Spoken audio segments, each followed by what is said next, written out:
Mercado en la Euroliga, movimientos, qué se está cociendo y a quién hemos traído a uno de los grandes insiders del baloncesto europeo, Andrea Calzoni. Vamos con ello.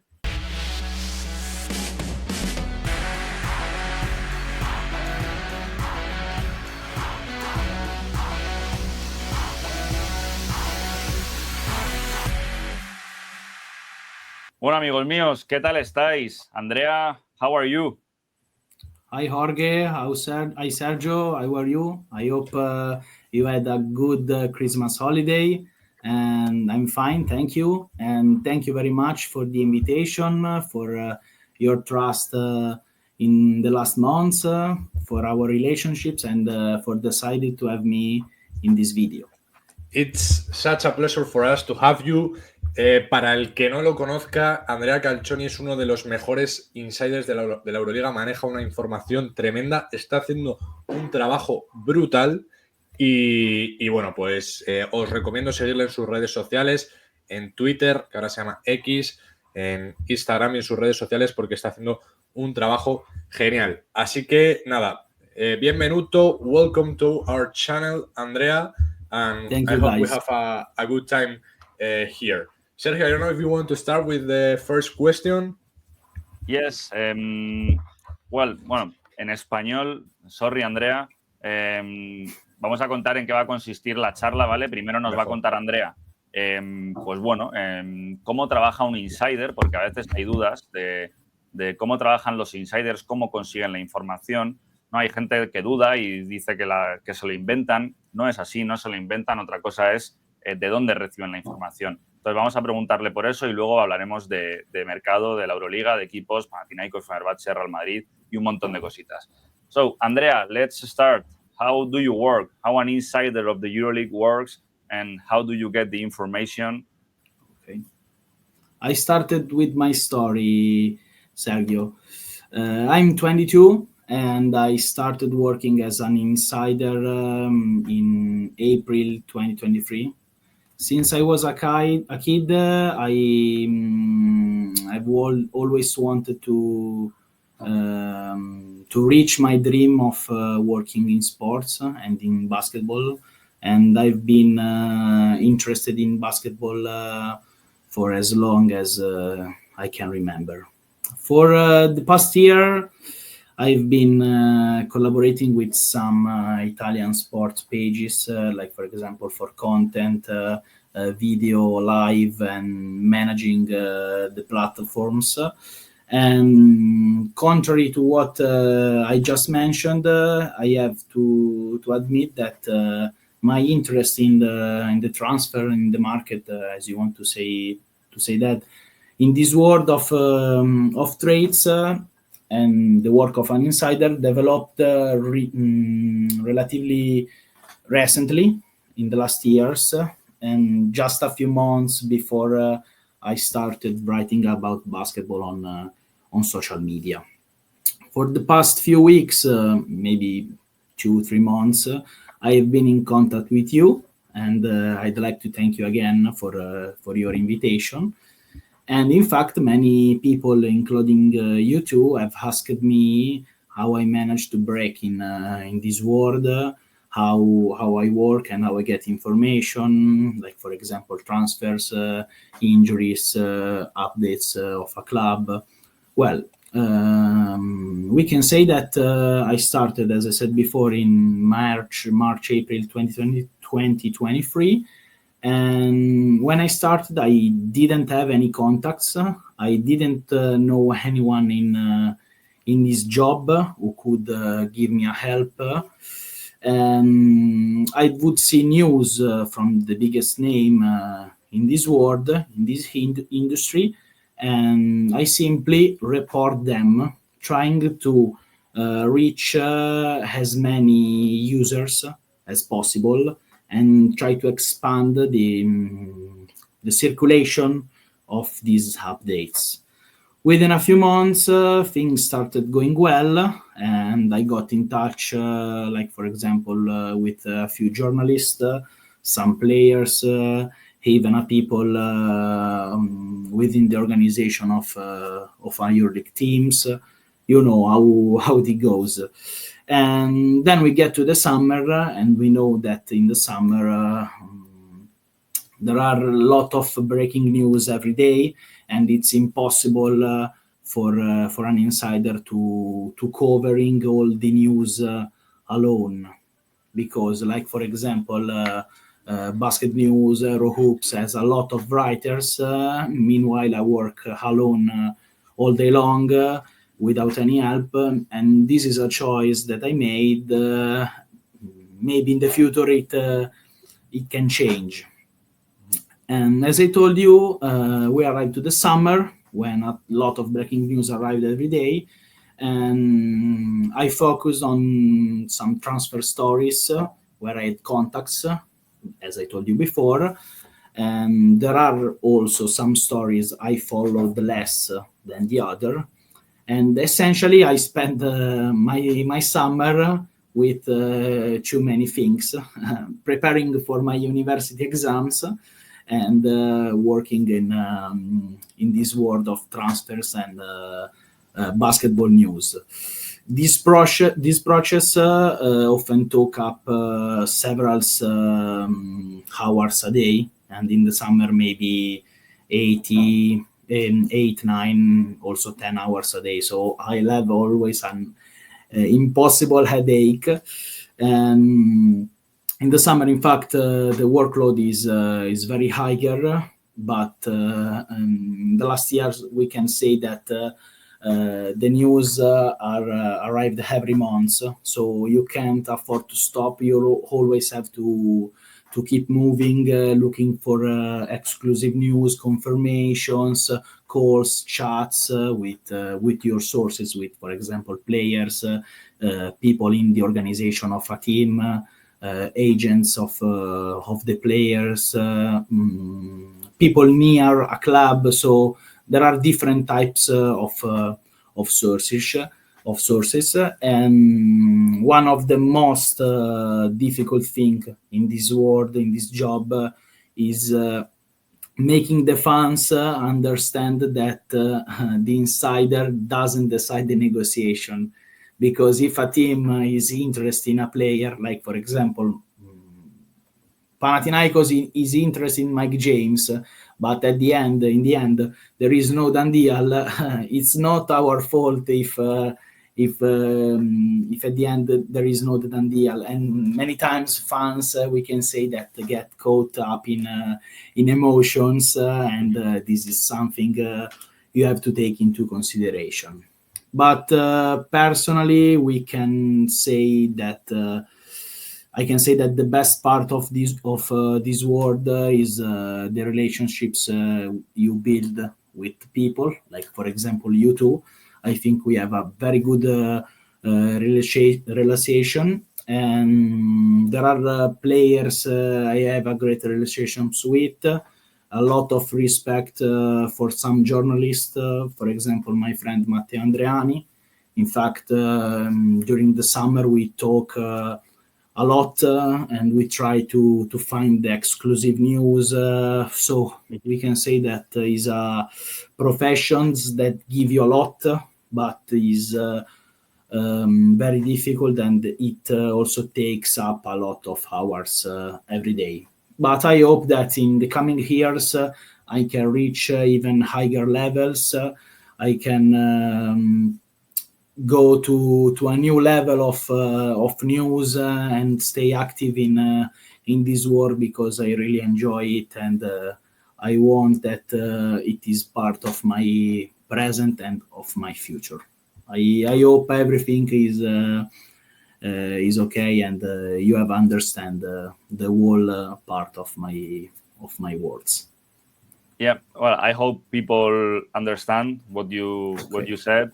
In our case, I think, well, in my case, I understand. Jorge, for sure, also. Yeah, of course. Jorge is sleeping. He's sleeping, Jorge. Jorge was with his brother there. Something was happening in the room, and Jorge was like, "What's happening? What's happening?" Well, we could see it was Diego. It was his brother who was there. Now in Christmas, like my house is like a mess, because a lot of people is here at home because they come for holidays. and my brothers started entering into my room. So I was telling them like, leave, please. I'm recording. But Okay. apart from that, I think it's impressive everything you've done to become Thank you, one guys. of the best insiders in the EuroLeague with just 22 years old. I'm gonna tell this in Spanish. Yo creo que la gente no es consciente de lo joven que es este chico, es decir, tiene 22 años y ya es uno de los mejores o de las personas que mejor información maneja de toda la Euroliga. Ha estado comentando muchas cosas interesantes acerca de cómo lo ha conseguido y cómo se aproxima a esa información, cómo llega a esa información y el mundo que está. But I think that it is impressive, Andrea, and Yes. keep it up And- because, yeah. No, sorry, Jorge, sorry. No, I was going to say like keep it up because we told you this before the interview, but your future is more than bright. Thank you really we are much. full of that because, as Jorge said, you are very young, you are working very well, you are getting a lot of interesting information. We know the contacts you have, where do you get the information, your sources, and we can say that the work is very well, and you will become one of the greatest insiders and journalists in the EuroLeague world. We are sure of that because you are very young and you are right now in the top, so your future is bright. Thank you, guys. So, Andrea, let's talk about transfers. Let's talk about rumors in the EuroLeague. What's happening? Muy buena, with the muy team, buena. with some players. What do you say? Muy buena, I say muy buena. Muy Well, buena, muy buena. Let's start with some teams. What about Pana? What about Panathinaikos? Andrea, what's happening there? Okay. We can say that as the president, Giannakopoulos, wrote in his IG stories, the reigning European champions have had some excellent moves recently because Les Sortes is close to a deal with the Greens of Athens for a new 3-year contract worth a total of 7 million euros. And I think it's the best center in the EuroLeague with Tavares right now. So it's important for them to recover him and to have him for the next year in the club because he's an excellent guy, he's an excellent player. So I like how he plays and he's very good for me. And additionally, this is a news of the last weeks, but maybe you don't know that. A new 2-year deal with an option for the third year is ready for Georgios Kalaitzakis. That is a player that Ataman liked a lot because his defensive skills, and he used him also in the playoff last year. And he's a very good player, also Kalaitzakis. And looking ahead to the summer, the contracts of several players will expire, including Juancho Hernan-Gomez and Osman and Shady Osman.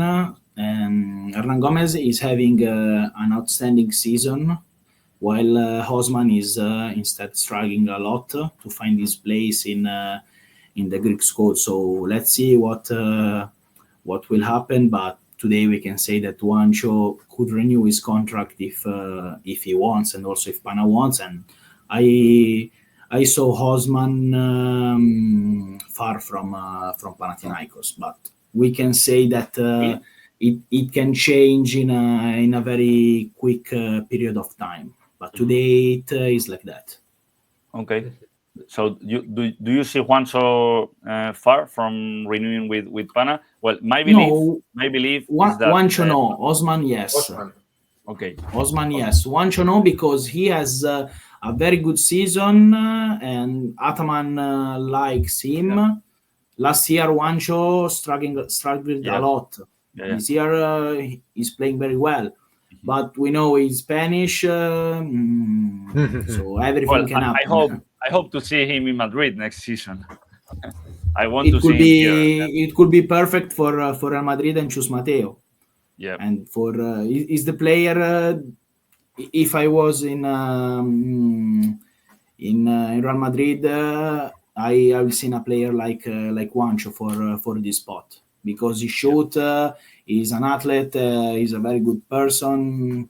So we also talked about how in Madrid there are less leader than the other years, and Juancho could be one of them. Mm-hmm. Okay. So Osman only signed 1 year deal last summer. Yes, 1.6 million 1 year. Osman. Okay. Fener. Well, Jorge, I don't know if you want to say. I mean, I was gonna say that Osman in the market could be very interesting for any team in the EuroLeague. Like if Osman doesn't find his role or his good feelings until the end of the season, he might be an interesting player in the market for any team in the EuroLeague. So it is interesting to see. Yes, he's a player that has to shoot a lot in a game, has to play a lot of minutes, but he's a very good player in the offensive part of the court, a lot of skills, good shoot. So in a team with a lot of minutes and a lot of shoot, I think he will be great. But today he can't find an important role in Panathinaikos because there are a lot of phenomenal players.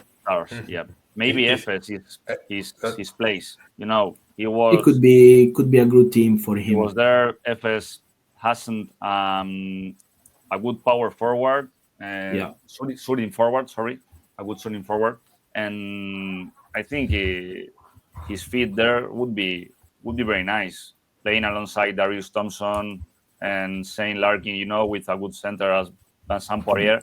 And I think it's probably the player who lives in Efes. You know, there's no a good shooting forward in Efes. Jordan Wara is a good one, but he's not a European star. Maybe Osman there would be a good fit. And I think it will be great because Osman at 3 and Osmani at 4. So amazing. And Osmani is a very good player. Underrated Osmani. Very good player. Very good player. He's playing more than Roland Smith. Mm-hmm. And Roland Smith arrived with a very big contract in Istanbul. Yeah, big one. It was a surprise for me, the contract of Roland Smith. I think he's a good player. Uga Dorazo. Yes, but the contract is very, very high for a player of his level, I think. And good contract. Well, we keep in Turkey. What about Fener? What about Fenerbahce, Andrea? What's happening there? Because they have a big problem in the center position. They're looking also for a point guard. What's happening? We can say that is maybe the hottest team in the market. And in fact, as I've been reporting for weeks, Fenerbahce is looking for both a point guard and a center. And as we know, they had contact with Valencia for Jean Montero, but Valencia is unwilling to let Montero go. They want to have him in the team because Montero signed a 3-year contract last summer. He is at the center of the project and he's a very good player. And in the recent days, I've seen some rumors suggesting Fenerbahce interested in Chris Jones, but that's not true to date. And as for potential departures, the most likely name is Skylar Mays. But we have to say that Mays, if he will leave Fenerbahce, is expected to sign with a team outside the EuroLeague. So it will be very difficult for Fenerbahce to find him a new place to play, because he is not playing a lot, and also he is struggling both in offensive and in the defensive part of the game. So that's it. And for center position, there are 3 names of the table that I wrote that are Bruno Fernando, that has been a target for Fenerbahce since last summer, and Trey Jamison and Orlando Robinson. I think that the next 2 weeks will be decisive for Fenerbahce. Well, Bruno Fernando is the first option. That's obvious. Yeah. And since would be July, a good one. Would be a good signing for Fener and for the European basketball. I think he's a very good player, and I want to see him here because if Fener, I was talking about this with you today via Instagram or message that if Fener wants to be a real candidate to the EuroLeague title, they need a big center. They need a really good one. They don't have centers for to be a candidate to the championship. Sertac Stanley is not a great center in the EuroLeague. Cambridge obviously is not a good center, and they don't have Boban Marjanovic, who wasn't a good center in the EuroLeague in that moment of his career. So sometimes plays Melli as a center, but Melli, he's not a center. Mm-hmm. So I think that last year they had a very good spot 5. They had a very good center department with Motley that had a very good season, and he played less than 20 minutes a game. Papagiannis had a very good connection with Kalatis. Maybe he's not a good rebounder, but I like him as a backup center. And Sully, we know that Saras likes him. So last year, I think that Fenerbahce has a good department. Okay, he's a team where shooting guards and point guards and obviously Nigel Davis are the most important part of the team, but they had a good spot 5 for me. Mm-hmm. Okay, we go to your country. What's happening in Italy? What's happening in Milano and Virtus? Some moves. Both Milan and Virtus are on the market. Milan is looking for a big man, but they haven't yet identified the right profile to replace Josh Nebo, who will be out for several months. We are waiting for an injury report of Milan, but the injury is like the last one in his arm. And we all know how difficult it is in this period to find a player ready for the EuroLeague. In fact, Panathinaikos signed Wayne and Gabriel that had a very good first game with the debut with the Greek team. I think Milan is try to wait the cuts from the NBA in the coming weeks to see what happens and to see what really Nebo has, because today with this injury we don't know a lot. Virtus instead is in the market for a shooting guard, and Bologna had unusual situations recently because Bologna and Venezia agreed on everything for the transfer of Region Tucker. But at the end, the player was ready to leave. The contract was ready, but Tucker backed out at the last moment, and he tried to try to find his luck in the EuroLeague with Bologna. The side have a difficult start of the season, so to date, the transfer of Tucker to Venezia won't happen. But I think that Virtus' main priority in the coming weeks, in the coming month, will be try to renew Isaiah Cordinier's contract. And I think it will be very difficult due to a salary question, a salary demand. And I think that Cordinier will require a significant salary increase. And if I had to bet today 1 euro on where Cordinier will play in the next year, I'd say that it's unlikely that he will play in Bologna, that he will be with Virtus. You agree? Yes. Yeah. Jorge? Yeah, I mean, I do, but because Cordinier is a player that probably the top teams in the EuroLeague might be interested in him. So it's difficult to compete if we talk about the salary. So I don't know what's going to happen, but I think it's going to be tough to keep him. We'll see. But yeah, I think it's going to be hard. But it will be good for Madrid. Not only the salary, sorry, Andrea, but the team. You know, Isaiah Cordinier is ready for the next top EuroLeague team. For the next level. Isaiah Cordinier is a player who has the level to play for a Final Four team, to play for a candidate to the title. You know, and considering that Virtus has not an important, really important project, you know, to make the playoffs or to make the Final Four. So I think Cordinier, if he doesn't make the NBA, I don't discard that.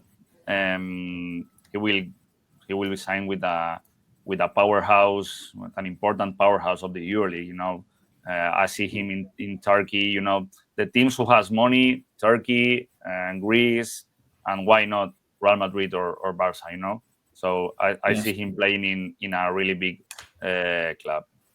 Considering that a lot of teams from the last years try to play with 3-1-2, with 3 point guard or shooting guard, we can say that Cordinier is one of the best defensive player in the league. Absolutely, he's one of the best small forward in the league, maybe top 4-5.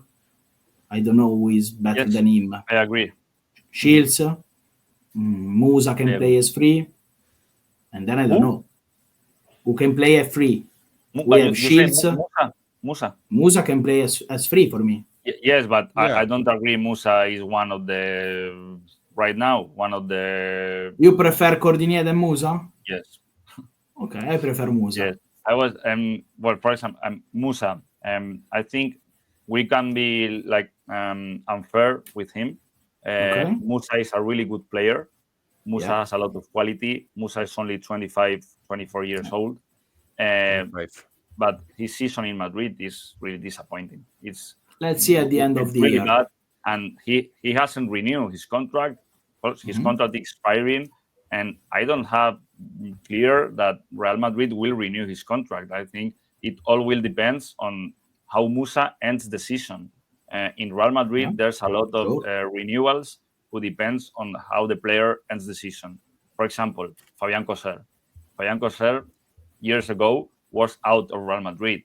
He won the 2022 ACB League, and he renewed his contract. So with Musa can happen something similar or the opposite. And Musa doesn't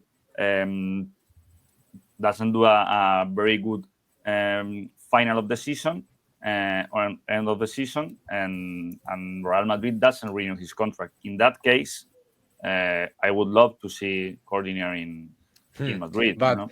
Sergio, I think that Musa has a different scenario than Coser. Why? Totally. Why I say that? I say this because if Real Madrid doesn't renew Zan and Musa before June, he will have like a lot of offers from other teams, and I don't know if he can arrive to an agreement with other team before, because he's like maybe this season is not being one of his best seasons, but his potential is huge, and I don't know. I mean, I think that if Real Madrid wants to keep Musa, they need to start working earlier than starting in summer. That's what I think. Yes, of course. I wanted to ask to you, who are the best player in that role for you in 3? In the 3? Yeah. In the 3 in Europe? Yeah. Mario Hezonja. Okay. And then? Nigel Hayes Davis is more a 4, right? Or maybe Shields? Maybe Shields. Yeah. Hayes, well, between Hayes Davis and Hezonja, I have many doubts. I don't know who's better. I think Hayes Davis is more 4 than 3. It's more 4, yeah. Yes. So we can say Hezonja, Shields, and then Cordinier. Yeah, but I see coordinator more as a 2 more than as a 3. Okay. Yes. Yes. He can defend on both 1, 2, and 3. Yes, that's the reason, because I prefer coordinator over Musa, their defensive side of the court. Musa in defense is one of the worst players in Europe, and coordinator is one of the best in Europe in that side, you know. Also, Diallo is 3. Diallo, yeah. Diallo is a 3 and very good one. Yeah, I love Diallo. But yes, speaking about Musa and coordinator, I think coordinator is more complete player, and he's in a better moment than Musa, but Musa is younger than coordinator. So let's see what happens. About Milano, they're looking for a center, obviously. They signed Gillespie. I think he's not a good one. But what about David McCormack? Probably Milano now is thinking about why we let him go. We should have kept him. I think that is different to play in Milan with Coach Messina and in Alba. And in Milan, he played very less minutes respect than Alba. But I think he's a player. He's an EuroLeague level player. We are watching that he has a pretty good level. Yeah, but I think Messina preferred Gillespie due to defensive skills. Okay. Because in attack, in the offensive part of the court, McCormack is a little bit better than Gillespie. But Gillespie in defense, I think is better than McCormack. So I think he preferred him for this reason. Okay. But he played with Lidei as 5 for 25 minutes a game, so there will not be problems for Milan for me. Yes. Because Lidei is having his best season of his career, and Milan did a very good job to sign him with a 2 years contract, because a lot of people, for me, a lot of teams wanted to sign him from the next summer. So Milan could have a very good buyout. But I think he stayed in Milan. Perfect. Next team, Madrid. Okay. Yeah, working on Real Madrid transfer news is very challenging, my friend, because Madrid, as I told you before, with Milan and Barcelona are among the clubs with that leaked the list information before the official announcement. So what is certain, however, is that Madrid opening talks with Hasvel weeks ago for Theo Maledon, and the players' contracts runs as we know in 2025, and both Madrid and Fenerbahce made attempts in the recent days, in the recent weeks, also to see the player now, but the French team rejected every offers, likely losing the player in June, and they refused a very good buyout for him. But I think Maledon will be in a EuroLeague top team from the next year, and Madrid decided that Maledon will be the first target for the next summer. In the recent weeks, Madrid made some attempts for Bruno Caboclo, but I don't know why they had never finalized the deal, because I believe he's a good player. Maybe for his personality, they decide not to do that. But I believe someone could realistically join the team, because Madrid need 1-2 players. And in the coming weeks, Matteo has to do a lot of EuroLeague and ACB games, and as we know, the season is still very long, so Madrid has to sign 1 or 2 players for me. Yeah, we agree with that. Like we've been talking about that for the last months, and now Yeah. we have Gabriel Deck injured, Yeah. and we think that Madrid needs to sign a player, and I think that everyone knows that they are in the market, but I don't know. Arrives. No one arrives, so I don't know if they're gonna go to the market or if they are just trying to find the best option. So yeah, but we need to be ready for everything.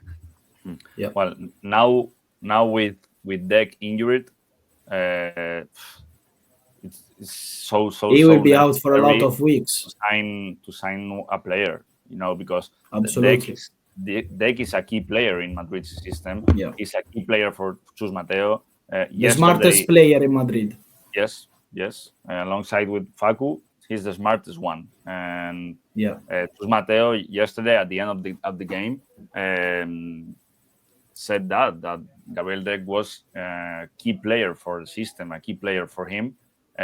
So let's see how many times Deck is out of the court, but Madrid needs to sign someone of a really, really good level, because there are no players. Real Madrid now it's only Facu, Gersonia, Tavares, and Abalde. They are like the players who Chus Mateo trust the most. And then Musa, but Musa is not at a good level, so is very necessary to. I think he will arrive. Musa will arrive to his level in next weeks. Yeah, because, I think so. We know how good he is, so yes, he can only improve this season. Yeah, that's the point. Well, now some players. Dozier. He's been cut by the Minnesota Timberwolves. He's now a free agent. A lot of EuroLeague teams have shown interest in him. I saw Maccabi. Maccabi is one of the teams who are targeting him. And will he arrive to the EuroLeague? He, at the time we are recording this video, he hasn't made any decision about his future, because I think that he waits for an NBA offers, but we don't know if it will arrive. And the player is also considering a return to Europe, and I've been told that 5 EuroLeague teams are interested in him. So next week will be decisive for that, but he hasn't decided his future yet. I think Dozier could be a very good player for also the contender, like for example for Madrid, could be a good player for Madrid, for Fenerbahce that is trying to find a point guard, a shooting guard, because he knows the competition. He is a very offensive good player. He's physically, he's a good athlete. He can defend, so he can play in 2-3 roles. So I think last year he's a good one. I liked him a lot. One of the best of the Partizan last season. Yes, I liked him a lot, and he surprised me. His level surprised me. I wasn't expecting that level from him in his first season in the EuroLeague, because all the players, and especially if they come from the USA and if they are Americans, they need an adaptation. They need some time to adapt to the team and to adapt to the EuroLeague and to the European basketball. And his adaptation was very, very, very fast, and his level was incredible. I like PJ Dozier, and I also think that he's a player for a contender. Yeah, I think he's the least American player of all those I have seen arrive from the NBA. Mm-hmm. When I arrived, I think okay, he played in the EuroLeague for 5 years, so it will be very good for the competition for me. Yeah, for me too. I agree with that. Mm-hmm. Well, David DeJulius, he leaves Maccabi. Okay. Yeah. Why? Difficult situation, because 2 months after joining Tel Aviv, David DeJulius is expected to leave Maccabi, And the player also switched agents and now is represented by BO agency of Misko Raznatovic. And we'll see how the situation develops, because today Maccabi wrote that the player is of their property, but I am also told that he could really leave the team. So Maccabi is on the market for a guard, and DeJulius doesn't have a good impact with the EuroLeague so far. So I think he can really leave. Okay. And the last one. And obviously he can sing with a EuroLeague team. Okay. The important name, the last one, Furkan Korkmaz, and he's now officially a player of Bahcesehir in Turkey. Incredible, because Bahcesehir is the team who we think will compete with Valencia Basket for the Eurocup title, and with Hapoel Tel Aviv, and it's a really important signing to fight for the Eurocup. Yeah, in fact, Korkmaz leave Maccabi last week because the deadline of the EuroLeague transfer, and the Turkish player has signed this contract with Bahcesehir until 2025, and he will earn a lot of money because he will earn 750,000 euros for the next 6 months. So he will play in the Eurocup, and I think that if he finds minutes and good condition, good stats,